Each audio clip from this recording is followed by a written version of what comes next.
Hello, and welcome to another session of story time. This time it will be a little bit different, but hopefully you won't hardly notice it. This time I have written my own story, which took me a little bit, about a week or two. I know I'm not the most productive person, but it's finally done, and it's on a few pages, and I do hope that you do enjoy it. If you do, like, comment, subscribe for more content like this. And before I end this little intro, I want to say that I am really grateful for all the support that I read in the comments so far. I just wanted to say that, and that I cherish it a lot. So, this is the story of a red star.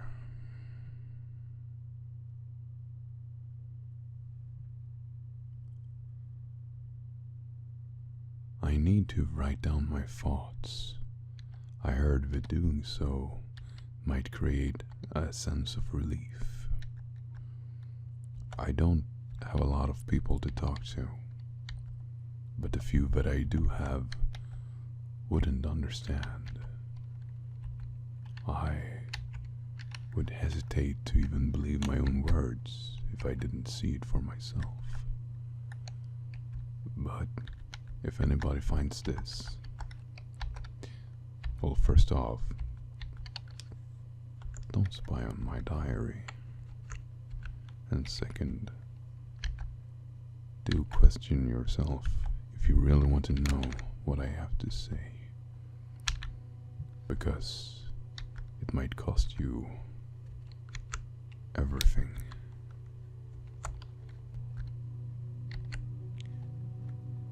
So, I thought about something. I find it interesting how our perception of the world changes as we grow up and we apply our newfound knowledge upon it. When we are children, our minds not fully developed, we see everything at face value. Anything abstract goes unnoticed. For example, trying to explain why we don't print more money to poor people, or the death of their pet goldfish, or why being an adult isn't as fun as you'd think it'd be. Yeah, try to explain taxes and bills. Oh, well, Billy, you see, Mommy and Daddy filled in the wrong papers when we were giving our money to the taxman, so even though we promised a bike for your birthday, we can't really afford it right now. Sorry. Jokes aside, what children lack in abstract thinking, they compensate in imagination and ignorance.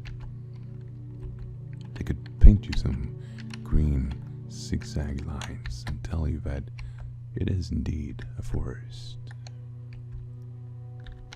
I remember when I was a kid and painted from one corner to the other in dark blue, and then my friend asked me what it was, and I told him that it was the night sky.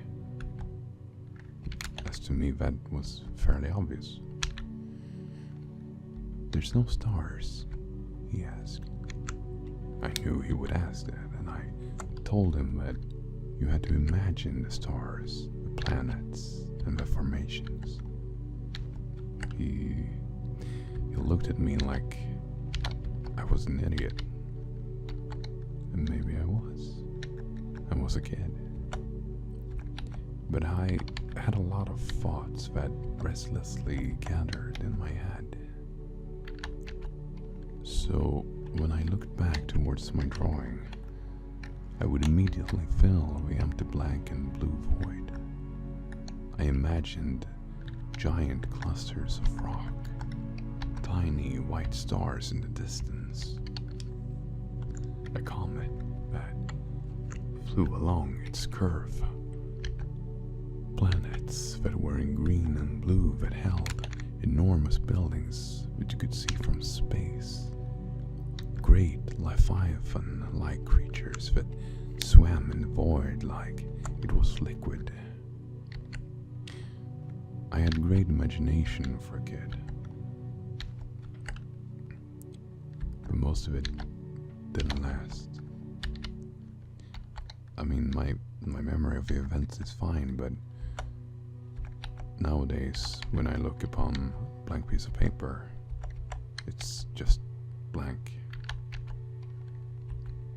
So I'm not the exploring astronaut that I dreamed about being as a kid. Well, it's not technically true, but I left that sort of life behind me. I work an office job, which is comfortable, and there's not a lot of risk involved, but the outcome isn't as great. It's very easy to get stuck here. The ones who worked here the longest doesn't seem to value their lives greatly. They've been there for a long while, and all they do is complaining and wish that they were somewhere else. It's not that I don't agree. I sincerely hope that this is not my last stop, but to move on, it takes effort. There's one guy here, John, who has ambitions like myself. And he also loves space just as much as me. Although he is a bit obnoxious and can be a bit all over the place, so we don't get along very well. But unlike the rest, we do have things to talk about. What is somewhat underrated is that the office is located in nowhere's land. You have to drive an hour-long distance from the city to get here, but along the way, there's pretty much no buildings. Which means at night, the sky that I dreamed about as a kid is full of tiny spots of light and color. I sometimes take a pause from driving, I step outside my car just to get a glance. And it means more than you would think.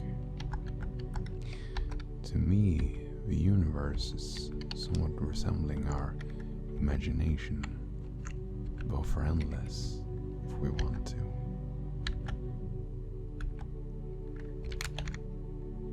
I would move away from a sometimes busy road and go somewhere where the noise cannot follow me.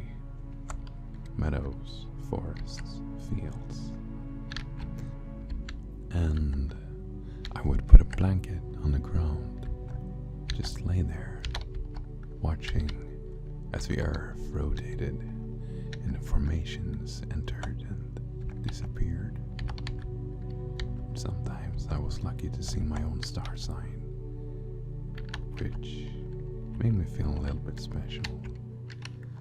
Or at least I thought it was. I'm an amateur at astronomy, so I probably thought that it was and convinced myself of it. Right next to the star formation, you could see the moon glowing bright. It wasn't a full moon, but I I still found it beautiful. It always shows up to say goodnight. You know, thinking about this made me teary-eyed. I started contemplating what my meaning in life actually was. Because it sure wasn't this. I thought about it, and I realized that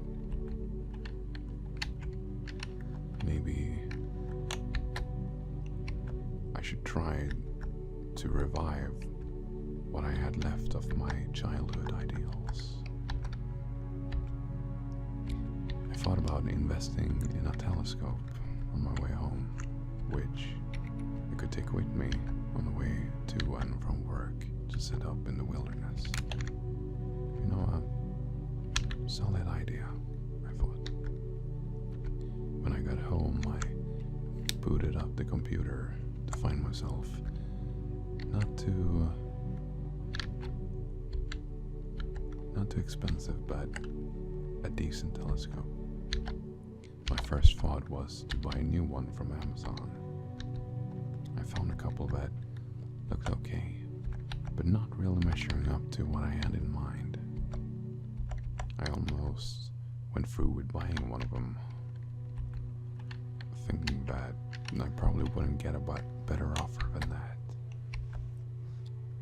So when I opened up eBay in the next tab, I just took a look around to see if I could find any pre-owned ones that still looked functional,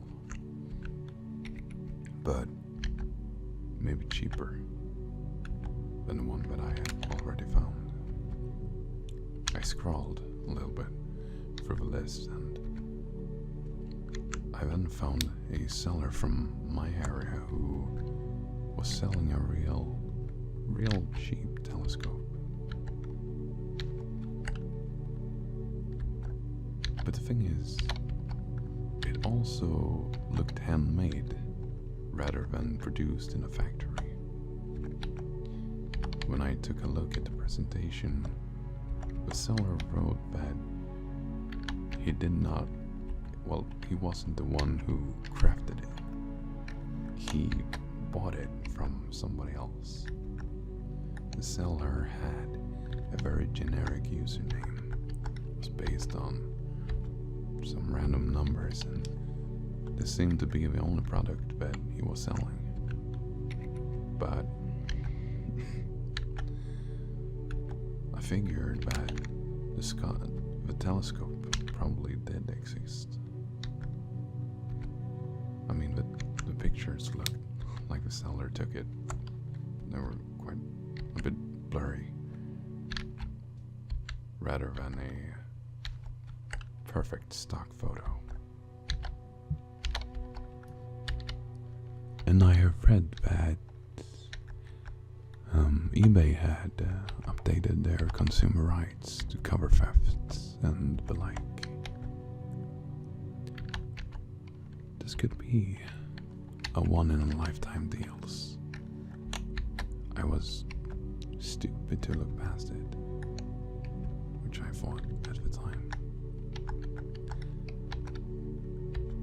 The name of the original craftsman was Abdel Al-Hasred, which is weird because I think I heard the name before, but I can't really remember where. I looked him up, but it was basically a no-show. I couldn't find any information. The other thing is that the salesman sold it for a suspiciously low price. Like, he wanted to get rid of it.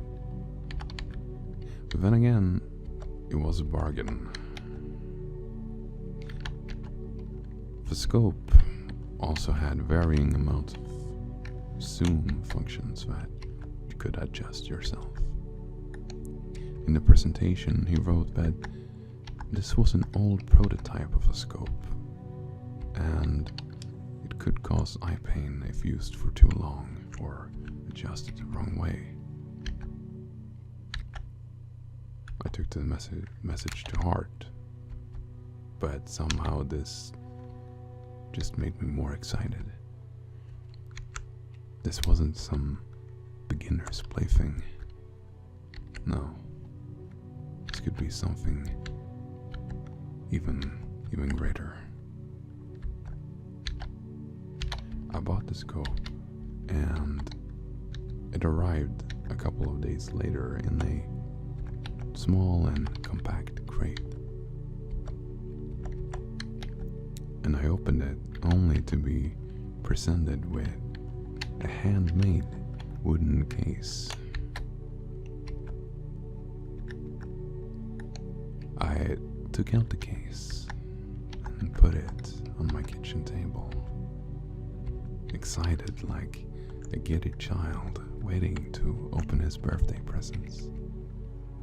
I also thought about calling John to show him this, but this felt, for some reason, like a great artifact, and I didn't want John to ruin the moment. I opened the metal clasps one by one, and then lifted the upper part of the case. It then revealed the handmade wooden cylinders, perfectly crafted, along with a stand made out of some kind of heavy metal, so the scope wouldn't be moved by the wind or when adjusted. Most of the parts were already assembled. Only 2 of the scope's cylinders had to be twisted together and then put on top of a stand. And I'm guessing that the outer cylinder had the enhanced zoom features, since it had a small little gear on the side of it that could be twisted back and forth. I took out the telescope and I assembled it right there and there. I pointed it towards the evening sky outside my window and I tried to see if it worked. Nothing. Only darkness, no matter where I looked. I tried to adjust the lenses, but still, nothing. I figured that the city lights were too much of an obstacle for the scope to handle, and decided that I would take it with me on the way to work the next day. And after a long and dull day of work, I jumped into my car, mumbling to myself that hopefully the scope wasn't broken. What a rip-off if it was. I mean, he didn't say that it was defective. I drove towards my usual hideout when there was no noise, where no one could hear me, and where the evening sky now started to appear.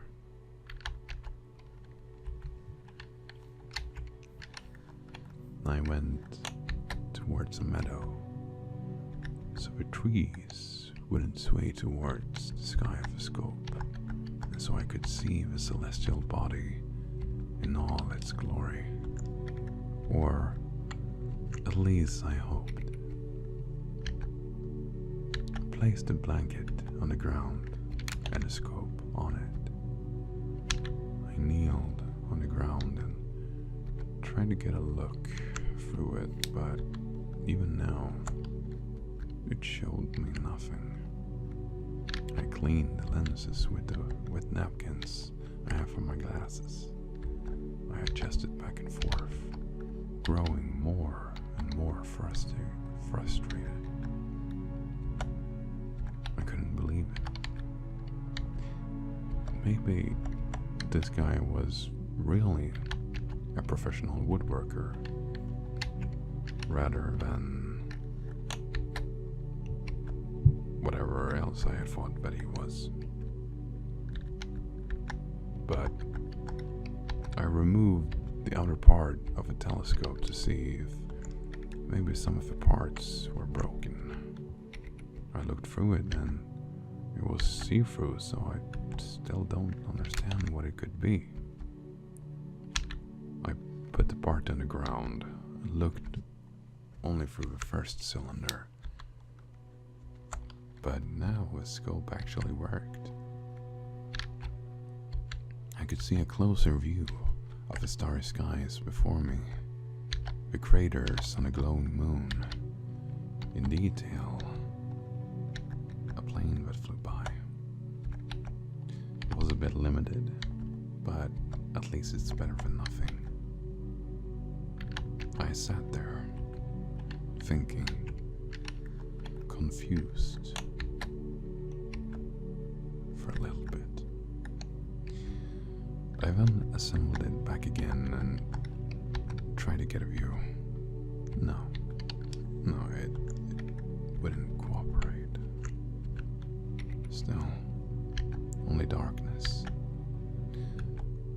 I was thinking that when I got home I would write an angry email to the guy who sold me the scope, but decided that from my frustration that I would lay down a bit and just try to calm myself.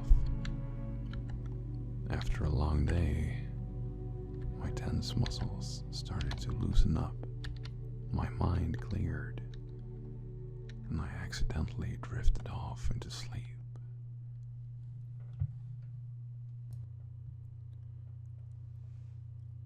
I woke up a little bit later by the wind.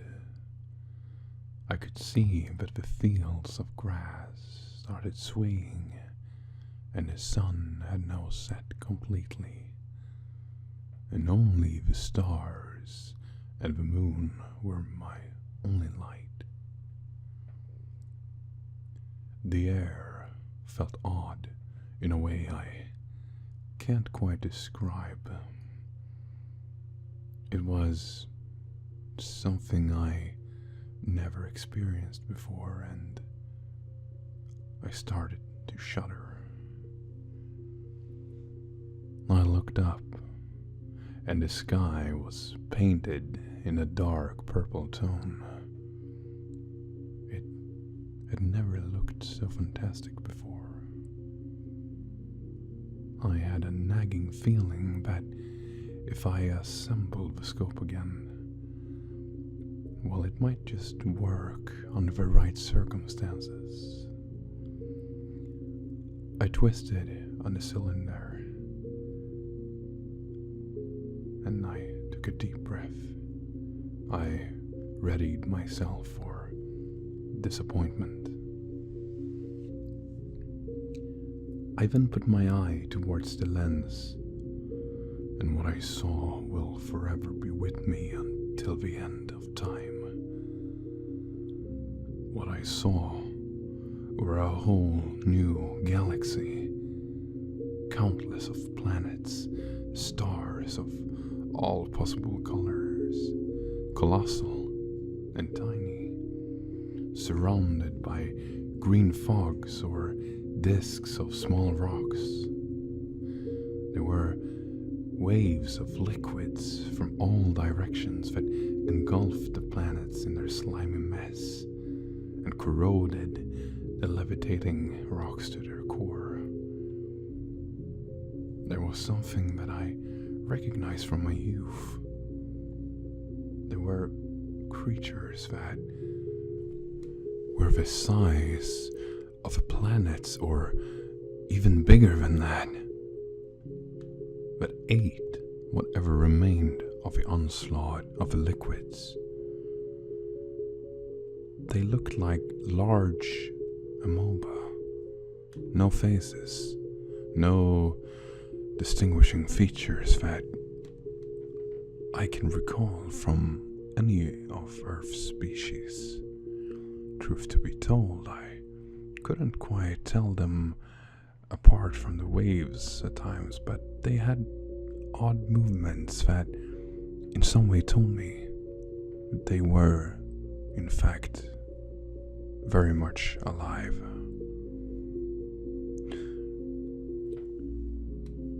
Kind of like jellyfish that contracted and expanded their hideous forms.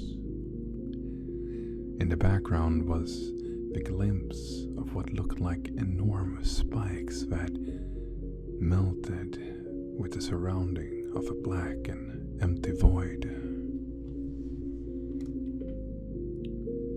So I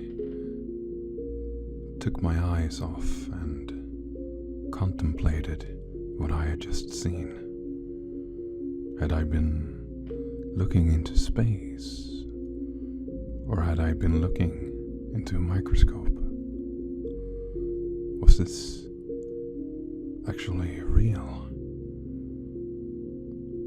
How so? And how am I the only one who have seen them?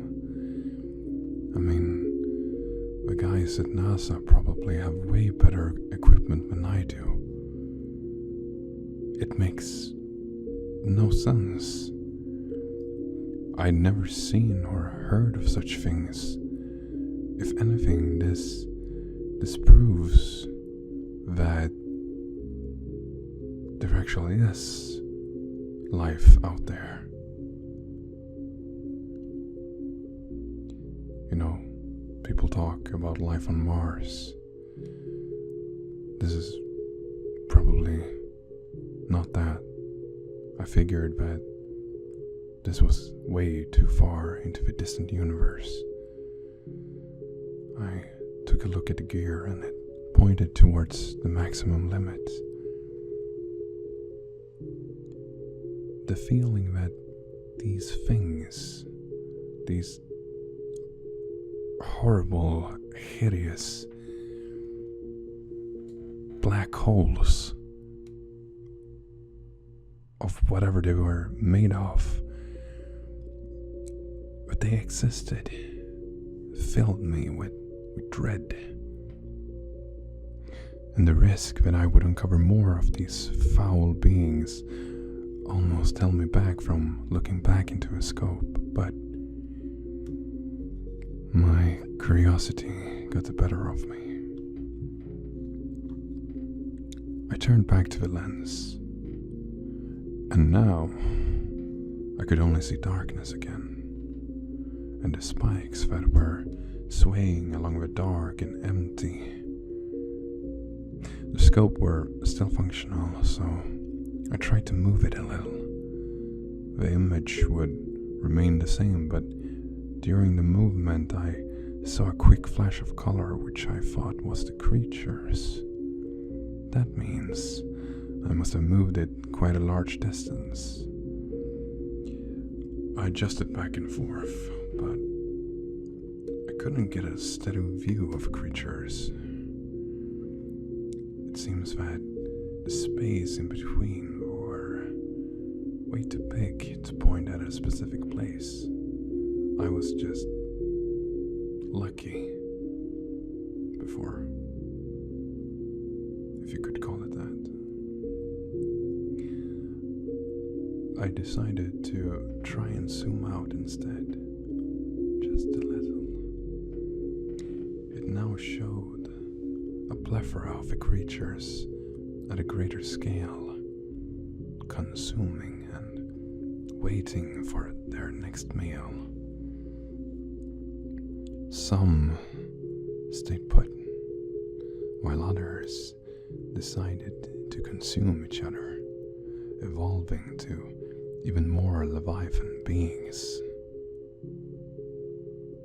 I shifted away by adjusting the gear to reduce, hoping to be rid of the creatures. Flashing before me were planets and stars at the size of our own sun, destroyed in mere seconds, only leaving purple and green smoke and a terrifying corrupt presence. presence. Planets that were likely filled of creatures and life reduced to dust in an instant. The spikes that previously were in the background started swaying more than previous, now entering the picture by snapping, slicing through the vacuum of space. Reducing the zoom even more, I started seeing the liquids again, floating on their own greyish tones, dripping of tendrils that started moving towards my direction. It felt like they knew that I was watching, and every time I switched to look at something else, the tendrils followed, and they pointed. I tried to get rid of their presence by moving rapidly to the south, east, west, and to the north, where the tendrils did not follow. It was like looking at a black obelisk during a sunset, shaped like an oval. And then I realized that this was not indeed an obelisk. The sunset was a harbinger. It was an eye. And it looked right towards me. It didn't blink. It looked straight through me almost. I could not bear to look at it, as it hungered for me. And suddenly, I could see the eldritch horror in its entirety. But, to be honest, it was probably even larger than that, if possible. It looked like a slithering snake-like creature that swam in the ocean of space. The tail seemed to never end. It had swaying tentacle-like features along its body that lay dormant along the side, or grabbing the celestial body, ripping it apart.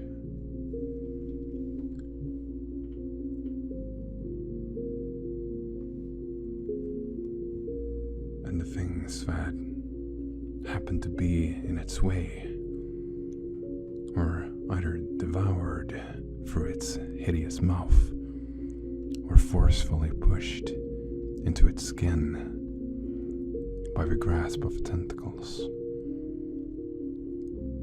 Its skin were composed of countless open wounds, revealing the dark emptiness inside. There was nothing behind the creature. It had consumed everything, and it was coming. It was coming. It knew that we were here, waiting for it. It didn't divert its eyes for a second, however long it would take, and taking its time, it would arrive, and there would be nowhere for us to flee.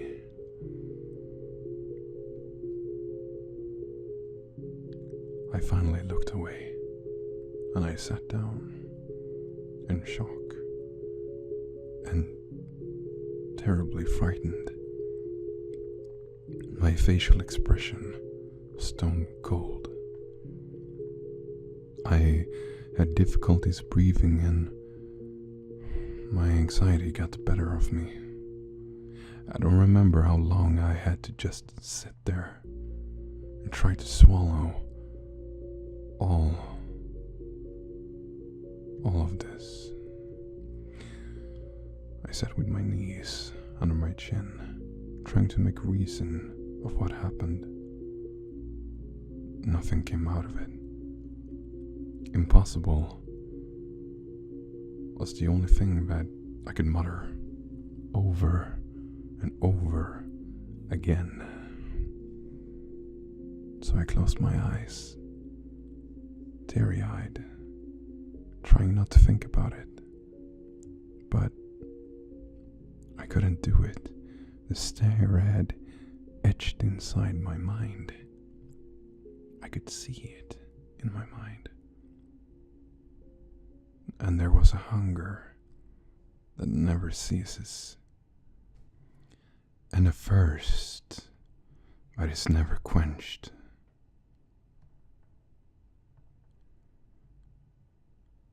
And then I opened my eyes again, and there was daylight. The sun shone bright in my eyes as I squinted to look upwards to see a perfectly cloudless and sapphire sky. There were tiny larks in the trees that sang their songs to each other, and there was a great sense of calm that swooped over me. Seeing all the colors, the sun, creatures that were in fact alive and healthy, I realized that this was most likely a nightmare. Maybe sleeping in the woods do that to you, knowing that wild creatures possibly could appear and attack at any given moment. Or maybe I'm just stressed out. Yeah, that's it. I looked towards my scope, and somehow when I slept, the lens of the outer part had cracked a little. I have no idea how that happened. I never dropped it, and it was assembled during my whole night of sleep. It's probably useless now, but to be honest, maybe it's for the better. I packed up, and I drove towards the comfort of my home, and of course a cup of joe. Then I would try to get a hold on family friends. I missed them a lot, and they could probably distract me from whatever anxiety was still left in me. And one of my close friends called me when I got home. It was John, who I wrote about before. He sounded ecstatic. He told me he had exciting news. I asked him what it was, but he wouldn't tell me yet. I had to come over to his house. It was but a short walk from my own, and I knocked on his door, and so he yelled inside for me to come in. And the face, it looked like he won the lottery. He jumped up and down and told me that something amazing had happened. I told him that I was tired, not really in the mood, and asked him if he could just show me. That's when he grabbed a newspaper and put it up inches to my face. I took a step back and tried to read the headline, which said, "New technology finally finds life on Mars." And there was a blurry picture, black and white. You could barely make it out, but there was a long spike-looking thing that were surrounded in complete darkness. In the article it says that the scientist in question doubts that it's a form of life Probably an oddly shaped meteor or something in that nature. They also wrote that it was light years away, so trying to distinguish what it was became impossible for the time being. But the scientists did say that the spike was only there for a few minutes until it disappeared, and as to the time of the article, have not been seen since.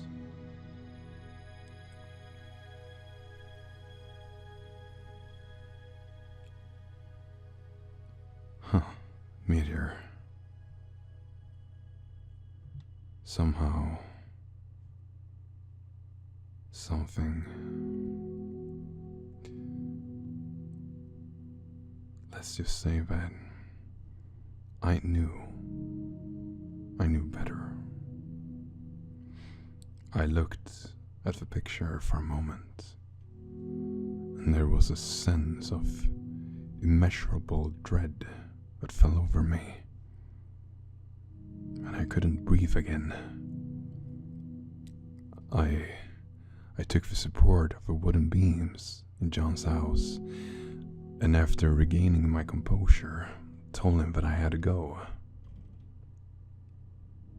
He asked me if I was okay. I shrugged it off and said that there was nothing to worry about. He doesn't need to know.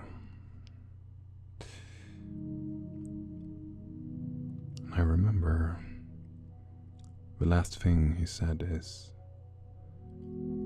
"Aren't you excited?" I went home and I saw the skies turning to a sunset.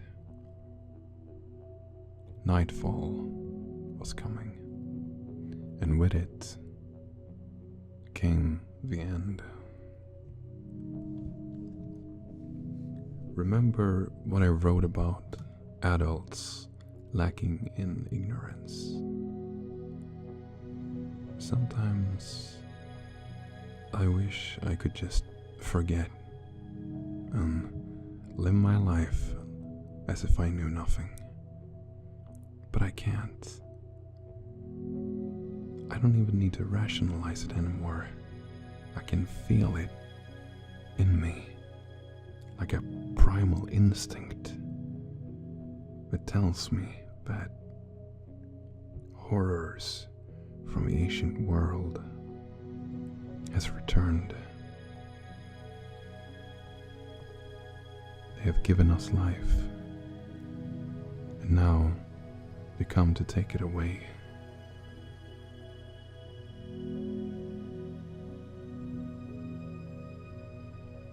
And I had to be the lonesome bearer of this horrible knowledge that no one deserves.